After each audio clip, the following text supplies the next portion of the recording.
नमस्कार दोस्तों, TP insights में आपका स्वागत है। आज की वीडियो में हम बात करेंगे इनिशियल अप्रूवल क्या होता है और फाइनल अप्रूवल क्या होता है। बहुत सारे लोगों को क्लेम लेते टाइम में बहुत सारी प्रॉब्लम आती है कि हमारा शुरुआत में जो इनिशियल अप्रूवल आया है उसके अंदर बहुत सारी डिडक्शन आ गई है या फाइनल अप्रूवल के अंदर डिडक्शन आ गई है। तो डिडक्शन किस रीजन की वजह से होती है, तो उन लोगों को इनिशियल अप्रूवल को समझने में भी प्रॉब्लम होती है और फाइनल अप्रूवल को भी समझने में प्रॉब्लम होती है। तो आज की वीडियो में दोनों का जो डिफरेंस है वो भी मैं आप लोगों को बताऊंगा। तो साथ में मैं ये भी बताऊंगा कि इनिशियल अप्रूवल के अंदर जो डिडक्शन होकर आती है वो किस वजह से होके आती है और फाइनल अप्रूवल के अंदर जो डिडक्शन होके आती है वो क्यों होके आती है। तो जो कंप्लीट डिटेल है वो इस वीडियो के अंदर मैं आप लोगों को बताने वाला हूँ। तो वीडियो में आप लोग लास्ट तक बने रहे। चैनल पे आप लोग नए तो चैनल को सब्सक्राइब कर लीजिए, बेल आइकन दबा दीजिए ताकि नई वीडियो का नोटिफिकेशन आप लोगों को मिलता रहे। तो चलिए वीडियो को शुरू करते हैं।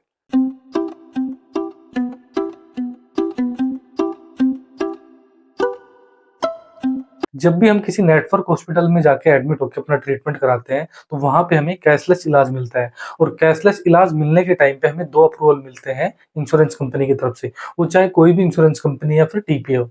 शुरुआत में जो अप्रूवल आता है उसको इनिशियल अप्रूवल बोलते हैं। उस अप्रूवल का जो बेस होता है वो होता है एक फॉर्म जिसको प्री ऑथराइजेशन फॉर्म बोलते हैं। जब भी हम किसी हॉस्पिटल में जाके एडमिट होते हैं तो हॉस्पिटल के अंदर जो टीपीए की टीम होती है वो एक हमसे फॉर्म साइन कराती है। उस फॉर्म को प्री ऑथराइजेशन फॉर्म बोलते हैं। उस फॉर्म के अंदर हमारे ट्रीटमेंट से रिलेटेड डिटेल फिल की जाती है और साथ में जो हमारा ट्रीटमेंट का जो खर्चा लगने वाला है वो भी उसके अंदर फिल किया जाता है। यानी कि पेशेंट 2 दिन हॉस्पिटल में रहेगा तो कितना खर्चा लगेगा, 3 दिन रहेगा तो कितना खर्चा लगेगा, कितने की मेडिसिन लगेगी, कितने की डॉक्टर विजिट है और कितने का रूम रेंट है। सारा कुछ उसके अंदर लमसम यानी कि अंदाजे वाला अमाउंट उसके अंदर भर के इंश्योरेंस कंपनी के पास भेज दिया जाता है। तो वो जो अमाउंट भर के भेजा जाता है अप्रूवल के लिए उसको कंपनी अंदाजे वाला अमाउंट मानती है, यानी कि लमसम अमाउंट होता है और वो एक्चुअली में लमसम ही होता है। अगर ओपन बिल बनता है यानी कि आप नॉर्मल ट्रीटमेंट करा रहे हो तो वहां पे आपको ये आइडिया नहीं होता है कि आप 2 दिन एडमिट रहोगे, 3 दिन एडमिट रहोगे, क्योंकि डॉक्टर बोलता है कि 2 दिन के अंदर आप ठीक हो जाओगे, लेकिन प्रॉब्लम बढ़ जाती है तो हो सकता है आपको 3 दिन भी रखना पड़ जाए। तो उसके अंदर जो फॉर्म में जो खर्चा भरते हैं हॉस्पिटल वाले, वो एक लमसम अमाउंट भरते हैं और लमसम अमाउंट का ही जो अप्रूवल आता है वो अंदाजे वाला ही इंश्योरेंस कंपनी की तरफ से अप्रूवल आता है। यानी कि अगर 20,000 का खर्चा भर के भेजा गया है तो जरूरी नहीं है कि उसमें से 20,000 का ही अप्रूवल आएगा। हो सकता है 10,000 का आ जाए, हो सकता है 8,000 का आ जाए और उसके अंदर डिडक्शन जो होके आएगी, जैसे 8,000 का अप्रूवल आया 20,000 में से तो 12,000 की सीधी सीधी डिडक्शन होगी। तो जो पॉलिसी होल्डर होता है वो घबरा जाता है कि सिर्फ 20,000 में से तो 8,000 ही अप्रूवल आया तो 12,000 रुपये मुझे पे करना पड़ेगा। तो ये बहुत सारा कंफ्यूजन होता है। दूसरा जो एक फॉर्म भरना होता है वो होता है कि सर्जरी के अंदर अगर हम कोई अमाउंट फिल करके भेजते हैं, ध्यान रखिए सर्जरी का जो खर्चा होता है वो फिक्स खर्चा होगा, यानी कि उसका एक पैकेज बिल बनता है। तो उसमें अगर 50,000 रुपए की आपकी सर्जरी होगी तो हॉस्पिटल की तरफ से 50,000 रुपए ही भर के भेजा जाता है। लेकिन कई बार क्या होता है कि 50,000 का 50,000 अप्रूवल ही इनिशियल के अंदर दे दिया जाता है, लेकिन कई बार नहीं भी दिया जाता है, 38,000 30,000 इस टाइप से दे दिया जाता है और वो लिख के भेजते हैं कि आप फाइनल बिल जब भेजेंगे तब हम आपको बचा हुआ अमाउंट जो है वो फाइनल के टाइम पे आपको पास करके दे देंगे हम। तो ये होता है पैकेज में और ओपन बिलिंग के अंदर। तो अगर आपकी रिक्वेस्ट चली गई है फॉर्म भर के, इनिशियल वाली जो रिक्वेस्ट है, प्री ऑथराइजेशन फॉर्म जो भर के भेजा है इंश्योरेंस कंपनी या टीपीए के पास, तो उसको वो रिव्यू करते हैं। जब उनको लगता है कि क्लेम आपका ठीक है, आपका जेन्युइन क्लेम है, तो वो एक लमसम अमाउंट यानी अंदाजे वाला अमाउंट का अप्रूवल दे देते हैं। तो उसके अंदर जो डिडक्शन होकर आती है उसको लेके आपको घबराना नहीं है। जब आपका ट्रीटमेंट कंप्लीट हो जाता है तो डिस्चार्ज के टाइम पे हॉस्पिटल की तरफ से एक फाइनल बिल बनाया जाता है।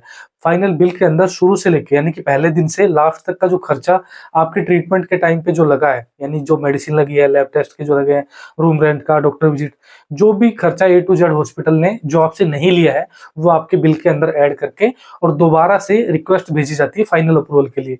तो उसके अंदर अगर आपका शुरुआत में मान के चलो फॉर्म के अंदर 20,000 रुपए भर के भेजा है तो जरूरी नहीं है कि 20,000 ही फाइनल के अंदर भेजा जाएगा तभी अप्रूवल मिलेगा। 20,000 का 15,000 भी हो सकता है खर्चा, क्योंकि वो एक अंदाजे वाला अमाउंट था। अगर 20,000 नहीं हुआ है और 20,000 से ज्यादा हो गया, 30,000 हो गया, तब भी आपको घबराने की जरूरत नहीं है, क्योंकि जो फाइनल बिल होता है उसके अंदर पूरी डिटेल लिखी होती है कि जो 30,000 का खर्चा जो है उसमें किस किस चीज का खर्चा लगा है, कि मेडिसिन का कितना है, रूम रेंट का कितना है, लैब टेस्ट का कितना है। तो सारा कुछ उसके अंदर क्लियरली मेंशन होके जाता है और वहां पे फिर वो लोग देखते हैं, उसको रिव्यू करते हैं और फिर अप्रूवल दे देते हैं। तो अगर आपका 50,000 रुपए का खर्चा हुआ है और 20,000 का आपने इनिशियल लिया है, तो भी आपका 50,000 में से अप्रूवल आ जाएगा। उसमें से कुछ जो डिडक्शन होके आती है वो नॉन पेबल्स आइटम होते हैं, जिनको कंज्यूमेबल गुड्स भी बोलते हैं, जो नॉर्मली बीमारी के दौरान भी हम यूज कर सकते हैं और नॉर्मली लाइफ में हम उसको यूज करते हैं। उन आइटम्स को कंज्यूमेबल गुड्स बोलते हैं। साथ में उसके अंदर जो हॉस्पिटल का डिस्काउंट लग के आता है वो हमें पे नहीं करना होता है, वो हॉस्पिटल का डिस्काउंट होता है। जब हॉस्पिटल और इंश्योरेंस कंपनी के बीच में एक एग्रीमेंट होता है, तो उस एग्रीमेंट के अंदर लिखा जाता है कि फाइनल बिल के टाइम पे हम हॉस्पिटल से इतना डिस्काउंट लेंगे, यानी कि जो डिस्काउंट लग के आया है वो उससे आपका कोई मतलब नहीं है, यानी कि पॉलिसी होल्डर का उससे कोई मतलब नहीं है। वो हॉस्पिटल डिस्काउंट है, डिडक्शन वो आपको पे नहीं करनी पड़ती है।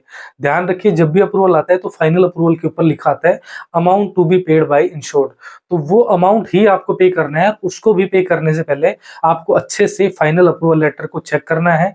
अगर टीपीए वाले या हॉस्पिटल वाले आपको फाइनल अप्रूवल लेटर नहीं देते हैं, तो आप अपनी मेल चेक कीजिए, अपने मोबाइल की ऐप चेक कीजिए, वहां पे भी आप अपना फाइनल अप्रूवल लेटर चेक कर सकते हो। उसमें जो डिडक्शन होके आई होगी उसमें साफ साफ लिखा होगा कि किस वजह से ये अमाउंट आपका डिडक्ट किया गया है। तो आपको अगर समझ में आ जाता है कि ये जेन्युइन डिडक्शन है तो आप उसको पे कर दीजिए। लेकिन कई बार क्या होता है कि हॉस्पिटल की तरफ से ओवर बिलिंग कर दी जाती है, यानी 50,000 के बिल को 80,000 का कर दिया जाता है या 60,000 का कर दिया जाता है।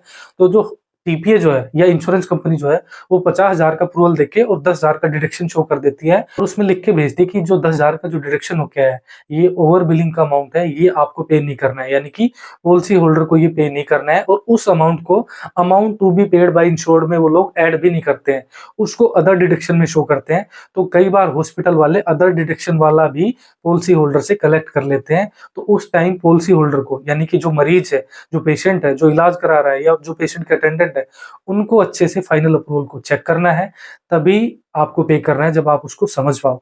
आपको कोई कंफ्यूजन होता है, समझ नहीं पाते हो, तो आप अपनी इंश्योरेंस कंपनी के कस्टमर केयर में बात करके भी आप अच्छे से समझ सकते हो, उसके बाद ही आपको पे करना है।